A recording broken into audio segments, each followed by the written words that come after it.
another edition of the Quick and Dirty Marriage Podcast. My name is Dale. And I'm Heather. And this is Gabbie. And we are going to continue off from last episode where we talked about Gabbie and her journey with mental health. And today we're going to have Heather sit in like we always do, but just wanted to sort of pick up where we left off. Well, last week I was working, so these guys just went ahead and did a podcast, which was awesome. There was some parts of the podcast that I just feel like needed a little bit more attention. And so I just wanted to talk about that a little bit, and then we'll move forward and continue on Gabrielle's journey with her eating disorder and mental health stuff. One of the things that I think was kind of grazed over was the impact of bullying that you had when you were younger. And I just wanted you to talk about that and how that might have affected your eating disorder and how that played into your mental health. Okay. Well, as any other kid, I guess I went through a stage of bullying where I just felt like targeted and not just a stage though. Yeah. Seemed like years and years and years of it. I think it started from when I was in grade 2 until I was in grade 9. Yeah. This whole bullying phase of mine. And it was really hard for me to deal with. And I think that the reason why it affected me so much was because I was so insecure and I was getting this negative feedback from all of my peers. And so that just translated to self-hatred. At the end of the day, I was just self-loathing myself because I believed what everybody was telling me, and there was no reason for me not to believe it. I was thinking that, and everyone else was telling me that. So I was like, okay, well, this is what it is then.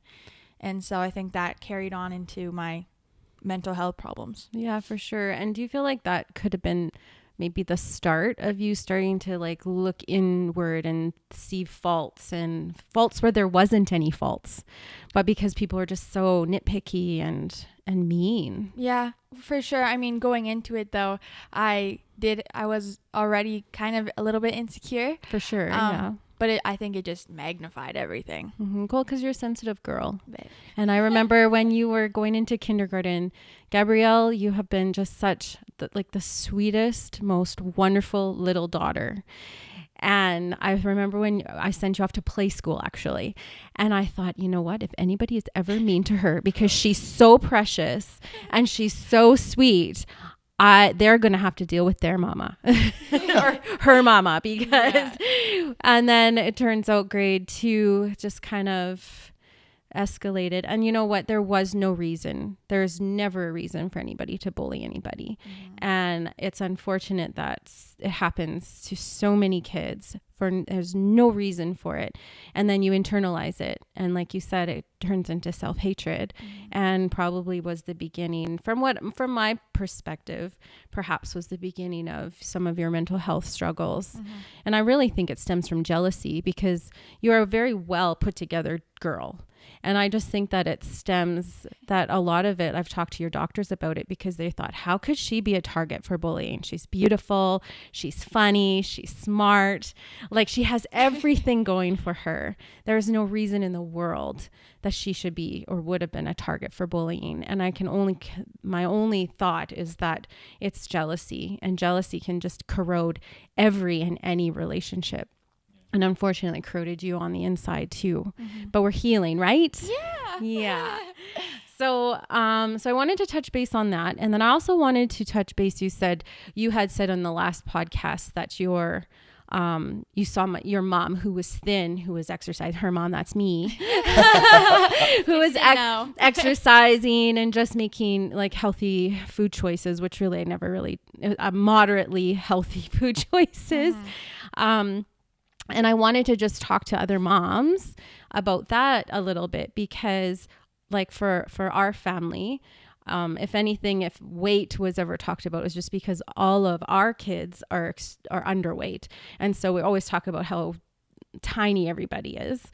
But for myself, I always just exercised. And I've always exercised my whole life just to be healthy and just be moderately mindful of healthy food choices and things. So it was never really, I've never been on a diet in my life. So this wasn't something that Gabrielle was bombarded with.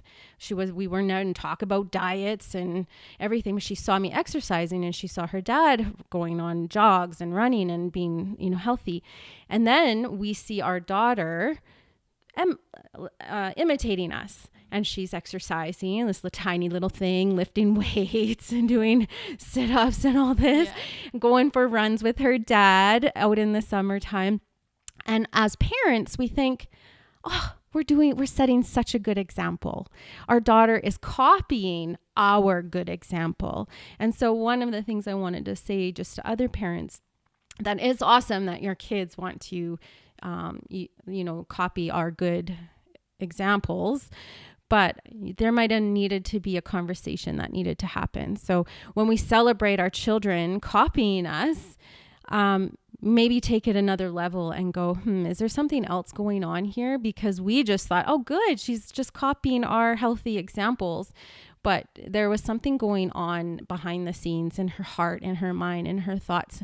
And had Dale and I picked up on that, we could have had a great conversation and we could have talked about all this, but what would that look like? I mean, it's like, oh, you're exercising, you're sort of mimicking us. Like, what does that conversation even look like? I don't even you know what I mean? Like, would we be like, why are you? Yeah, I think so. Behind... Just kind of like what Gabbie said, just kind of like ask those hard questions and find out what's going on and talking about body image. Like, Gabbie, what do you think? So I think at that point, the most what would have helped me is to just have a conversation about healthy habits and not just doing habits because they're good and because like magazines say it's good to do exercise and stuff. If we were to just have a conversation about, like, I'm still just learning about all of the benefits of exercise like now, and I'm 15 and it's a bunch of information that I never knew, and it's a better, healthier way to look at exercise and all that stuff and eating and everything. So if we were just to have like that conversation about why you do it and the actual benefits of it from a healthy perspective, because I kind of just thought of it as this thing that you do to become thinner. I see. Instead of healthier. Right. And that's the biggest thing, is just having a healthy lifestyle and not dieting or trying to become thinner or anything like that, just being healthy. So anyway, I just wanted to talk about just those two things because a lot of parents just see their kids, like cute little pictures of them exercising beside them, and we go, wow, our kids are like mimicking us, we're doing such a good job, but there might be something else going on. So just, yes, celebrate that your kid is being healthy, but like Gabbie said, talk about the reasons for being healthy. That makes sense. Right? Yeah. So anyway, I just wanted to tease that out a bit, and then we can carry on. Sure. So last week where we ended off was... Gabbie was saying she came to our room and she said, I'm dying. Yeah, so you were at your friend's house and you felt like what? Do you remember sort of what you were feeling at that time? I was feeling mostly like 50% shame. I was just disgusted by myself in a way. I was just like, how could you let this happen to yourself? Like, the thing that really stabbed me in the heart a lot was that I would look at myself a year ago and I was like, oh my gosh, I'm deteriorating from who I once was. I don't even know this is a whole new version of myself, to the point where it was like my whole identity was my eating disorder. And that's how, like, to some people at school, that's how I introduced myself, and I let them see me as that, was just a walking eating disorder in a way. And that's who I was, and I did not want that anymore, and I realized that after that day. And so that was like, that was my wake-up call almost. And I was just I just felt so defeated by my own demons that I'm dealing with, and I felt like I had lost this battle, but in reality I didn't. I mean, I came out victorious. Yeah, you're still here. Yeah, you're still here. But in the moment I was just like, oh my gosh, I'm far gone, and I'm scared that I can't get back on my feet. Yeah. So.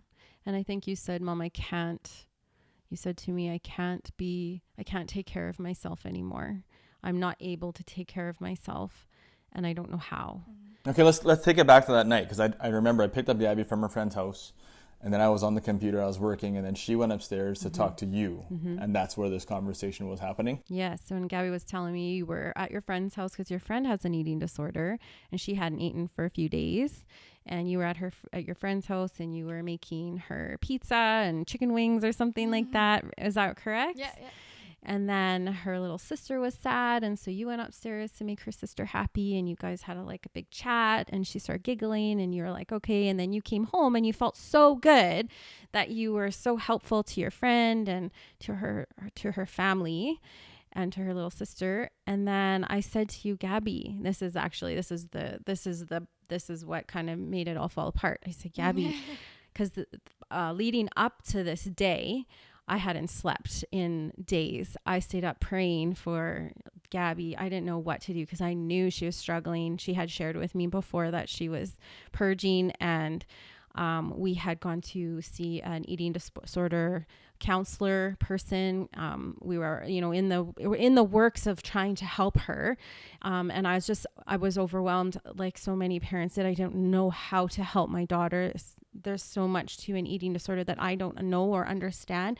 And to me, I was just like, what? Like, just eat. Like, just eat and keep it down. Like, I don't understand. I remember your mom being so frustrated. Like, why can't she just eat? Like, why does she have to throw this up? Like, why can't she just eat?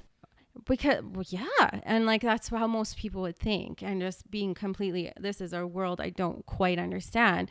And so anyways, so this leading up, this isn't just like she just came out and told us that moment. Like, we knew something was going on for a few weeks at least. And so then I said to her that night, I said, Gabbie, how come you can take care of everybody else, but you can't take care of yourself? And then you started to cry and you told me, Mom, I think I'm dying. And I said, yeah, I think you are. Because at that point, your eyes were sunken, you're gray, your face was gray. I have a question. You said you couldn't even keep down water before. Was that because your insides were so wrecked from purging that if you took water or anything, it would just come right back up naturally? Or were you feeling like, I don't even deserve to drink water? It was half and half, 100%, like 50%. I was totally like my body just rejected everything that went in at that point. Like, nothing stayed down, but also like I trained my body that way. But then also it was also like I didn't do enough exercise today to deserve to drink this water. I would have to like obsessively work out that day to have deserved to drink water. And we know now that you deserve to eat and you deserve to drink, right? Yeah. Right. So if you were not eating and you were exercising, like you were in trouble. She was in trouble. Like, you were in the red zone. You were. When we finally went to the. So then I was working, and I remember you coming down. Gabbie's full on panic attack upstairs. She knows she's dying. She knows there's something really big going on. And I came downstairs and I said, Dale, we have to take her to the hospital. And I didn't believe it. I was like, oh, come on. She's not dying. Like, look at her. She's right there. But that's how I was feeling. I was like, oh, come on. She'll just sleep it off, because I didn't get it, right? I still didn't understand it until you said, okay, let's go to the hospital. I'm like, all right, it's 11:30 p.m. Saturday night. And I'm like, okay, fine. I guess we'll go to the hospital. So then it's me and you. We're driving to the emergency room. I'm like, this should take maybe a couple hours. And then we go to the hospital. We go to the triage, and it seemed a little bit more serious. I was like, oh, like really, what's happening? And then I'm texting you. I didn't sleep the whole night. I was just waiting to get in, waiting to hear information. Yeah, and then so they weighed you. They took all your vitals and whatnot. Now all of a sudden we find ourselves in a room waiting for your doctor, and just the way the doctor was talking, I was like, this is really serious. Like, I think she's actually in trouble. And I think the point where I was like, because I knew I was in trouble. I was kind of expecting all of this, because I was like, because I've hidden this and I didn't let you guys in on all the details. Yeah. So you might not have expected this, but like all of the machines and all of the tests and everything that they were doing, all the fluids and whatever, all that stuff, I was expecting that. I went into it knowing this is not just going to be a 2-hour thing. I'm not going here to come back home. I knew. And I knew that because they were telling me stuff once you left the room, they were telling me stuff, and I was like, yeah, you're right. Stuff that you guys never knew. And I don't know if we've had the conversation yet, but yeah, I was. Yeah, no, I don't think so. Maybe what maybe kind generally, of but stuff? like, did you want to share now or? I just like the fact that I just kind of manipulated situations that I was in.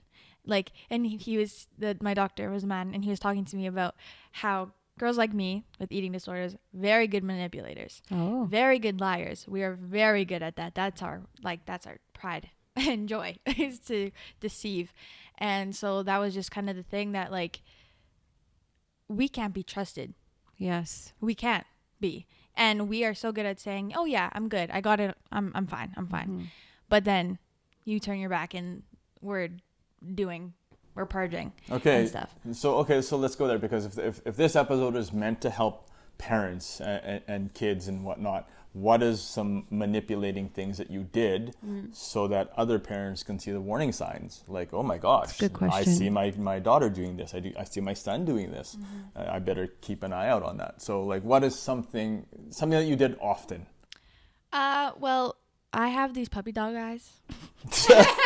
And I love to use those. They worked every time. Crying worked. But I think the thing that was like my thing that I did is just like sneaking out. Like, if you see your daughter or whatever sneaking around, trying to be quiet, like, just like, I would quietly close that door, make sure no one heard. I would play. Okay, so Front door? This door, my basement door to my room. I would play music in my bathroom really loud so no one could hear me what I was doing. I would like wait it out. I would stay downstairs for like 15 minutes and then finally come back upstairs. I was doing nothing when I was downstairs. I was probably crying or something. But like, just really like having this elaborate plan of like, no one's gonna notice, and just like Notice what? notice that I'm gone and purging, basically. Notice my absence. And So you- be like, oh, where's Gabbie? Let's go check on her. So you would make it so that Gabbie's probably fine. She's in her room. Yeah. She's okay. And then loud music to cover up what's going on in the bathroom, just in case someone did go down, they couldn't hear anything. Yeah. And so that's why you're probably upset that I installed the camera downstairs. Yeah. But it was for your own good. It Yeah. was like, we got to put cameras just to make sure that Gabbie's okay. And that was just something that I decided, you know what, I'm going to put a camera downstairs. Like, I'm going to respect your privacy, of course, right? But it was just to see, okay, well, where's Gabbie? Where is she at? Especially when you first came home from the hospital after being away for a while, and then you came home and you were under supervision like crazy at the hospital. We just felt like, okay, well, we need to kind of keep that up just for your own good. Yeah, we'll talk more about the anyways. hospital for sure. So then we're at the hospital. We'll talk about it right now. We're in the emergency room. So we're at the emergency room, and then I remember talking to the one doctor, and he said, yeah, we got to pump her up with fluids. She's dehydrated. She's dehydrated. She has no nutrients in her. She's malnutrition. She's malnutrition. I'm like, malnutrition? Like, what are you talking about, right? Like, we eat normally at home, and I guess it just flew over my head. And then I was like, yeah, it grew even more and more how much more serious it was. And then he said, I'm going to assign you to a psychiatrist. And then so we talked to that psychiatrist lady. And so she took Gabbie into her room and talked to her privately for about, 30 minutes without me in there. And then she pulled me in, and then she said, if you guys didn't come in here, your daughter would be dead within a week. And I was like, holy crap, like, no way. Like, this is... And then I was like, wow, this is really, really bad. I think because if you're not drinking water, you can't live very long. So it's serious. Yeah. And we kind of just blew our socks off. And then I learned that this is a crazy statistic. Out of all mental health disorders, an eating disorder is the number one most fatal disorder. And then when Gabbie, you said that your doctor had said 9 out of 10 girls have at some point in their life have struggled with an eating disorder, and eating disorder is the number one fatal mental health disorder, then we need to get some awareness happening here, and parents need to know what's going on. So And it's not just daughters, it's sons. It's boys too. It's not just the female. It's sons too. And the same guilt and shame and the bullying, like all that stuff happens. Self-hatred and all that. It's all the same, no matter if you're a female or a male. So the little statistic there I wanted to throw in. Okay, so we're at the hospital, and then the psychiatrist says, so what do you want to do? I'm like, well, what are our options? And I said, I don't want her to come home. Yeah. I remember. I didn't want you to come home because I knew I didn't know how to help you. And nothing we were doing was helping. But even then I was like, what? We gotta take her home. Like what? I was like, I have no idea what was happening. But then I said, well, what are our options? And she said, well, you can take her home, but then you got to keep on bringing her back to a clinic, talk to psychiatrists, talk to nutritionists, or you could admit her. And even to this day, I was like, what does admit mean? Like, aren't we in the hospital right now? I had no idea. I'm like, are we not admitted? Like, I thought she has a bracelet. We have our stickers. Yeah. Like, I'm admitted. No, I paid for parking. They have my name. I don't know. Speaking of parking, I'm like, I paid like $40 that night. I was like, because I didn't think that we were going to be there that long. I was like, 30-minute stay. I know. I should have just paid 24 hours because had I known, right? Yeah. Okay, so anyways, so then I talked to Mom. So I gave Mom the options, right? Because I didn't even talk to you about the options yet. I talked to Mom. I texted her really quickly. I was like, hey, here are the options. Like 5 o'clock in the morning at this point. Oh, yeah. 6, maybe. 7. And, and I was supposed to work, so I called my boss. I'm not coming into work. And then Mom says, nope, I don't want her at home. Not because I don't love you and didn't want you home. Because I love you and I did not know how to help you. Yeah, so then I said to you, and then I asked you, what do you want to do? And surprisingly, you said... Right out the bat, I said that I wanted to be admitted, like full-time. Not because the other option was to be 8 to 8, but I was like, even then, I don't trust myself alone at home. Like 8 at to 8, night. Because like nighttime is the worst. Oh my gosh, it's the worst. And so I was like, why would I want to be alone during that nighttime period? That's the worst part for me. Talk to us about that nighttime stuff. Is it like 10 o'clock, 11 o'clock, or is it wee into the hours of the night? Oh, like from like 9 to 9 is the worst for me. In the like from 9 at night to 9 in the morning? Yeah. You're awake. Like how so? What's going on? With all my mental because you're by health, yourself. Yeah, and it's easy. You don't have to sleuth. You don't have to whatever. It's just easy. It's easy access almost, and it's like I don't have to play the loud music. I can just like do this like easy. It was just like so plain and simple for me to just do what I had to do, and yeah. So it was really hard to be by myself, and I knew that. But at first I fought the feeling of like, no, Gabbie, don't let yourself do it. But then it was at the point where I was like, I don't even care. I'm just going to do it. I don't care. So it became natural and normal. Yeah. And that was just the norm. I was like, okay, well, it's 10 o'clock. Time to go start it. To purge? Yeah. So you had it on the clock? Uh-huh. And I'd be like, I'm not feeling it right now. I'll do it in 30 minutes. Like. But sometimes you wouldn't even be eating anything. Yeah. So what are you throwing up? Whatever is inside my body at that point. I don't know. Like I guess. Last week's supper. Well, I don't know. And so we had been going to the doctor lots, like every 3 days for like almost a month, I think, up to this point too. And the doctor, to make this really severe to some of the people that might be listening, the doctor said like Gabbie's insides are like, what did she say? Oh, they're wrecked. They're like, yeah, deteriorating. And her, like, she was going to the washroom and she was like going to the washroom and it was blood that was coming out. And that's very, very bad. Yeah. So I'm just going to say, I went to, before I told my parents the whole thing, I talked to my like doctor, what are the pediatrician? Just a general family doctor, whatever. I talked to my family doctor and we had this whole conversation and I had told her, so every time that I went in to talk about my mental health and everything, I was also, without my parents in the room, I was also talking about my eating disorder, and she was just keeping an eye on it for me, kind of thing. The stuff like that my parents would be doing if they had known. And so she was like, the first appointment that I talked about it with her, she's like, this is so serious. Like, we don't take this lightly. Like, you told this, you brought it up. The first sign of you bringing it up, like, I have to address it. It's not, I'm going to be following up. It's not something to take lightly at all. So yeah, and I think that's one of the points that I really want to stress on this episode, is that this is very serious. Kids are dying. They're destroying their body, their insides, their metabolism. Everything is affected. And when you're not eating, their mental health is being affected, because your brain needs calories. And if you're not getting those calories, your brain isn't working in the capacity that it needs to. And these kids are growing. This is like a time where their brain is developing, their bodies are growing, and they need that food, and they're denying themselves that food. And so everything is affected. And so it's very serious. And I think when initially we didn't realize, we knew, like, I couldn't sleep because I was so worried about Gabbie, and I knew that this was she's headed down a bad path or a difficult road. But I don't think we really realized how serious this was.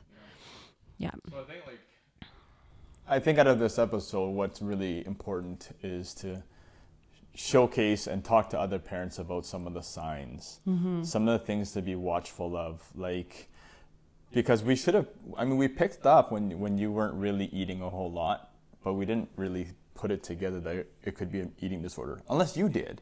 I didn't. I never thought that. I just thought, she's just being a girl and doesn't want to eat lots. Like, that's just where I thought. Not when Gabbie was little. Like, we should have just saw her exercising and stuff, and her being a vegetarian. It's just like, she's always been quirky, and we always, like, all of our kids have their little ways, and Gabbie is no different. And so she's just like this quirky little thing, and she just wanted to be vegetarian, and I did my best to support her, because I'm like, okay, well, let's figure out how to make tofu and chickpea salad. Like, I don't know. and like, I didn't really think anything, just kind of a phase. And then when she got older, you did tell me, like, you were struggling with stuff. But I mean, I did too. And it never got as bad as it got for you. And so I guess I kind of and I never really understood what was going on for me. And so I just didn't know necessarily how to help you, but I knew something was going on. And also saw your moods, like when you're not eating. If you have a kid and they're crabby, like really crabby or really sad, like having a depression that is just heartbreaking, there's like, could be like their eating is affecting their emotions. And but that's so tricky, because at this age, like, they're all crabby. It's so true.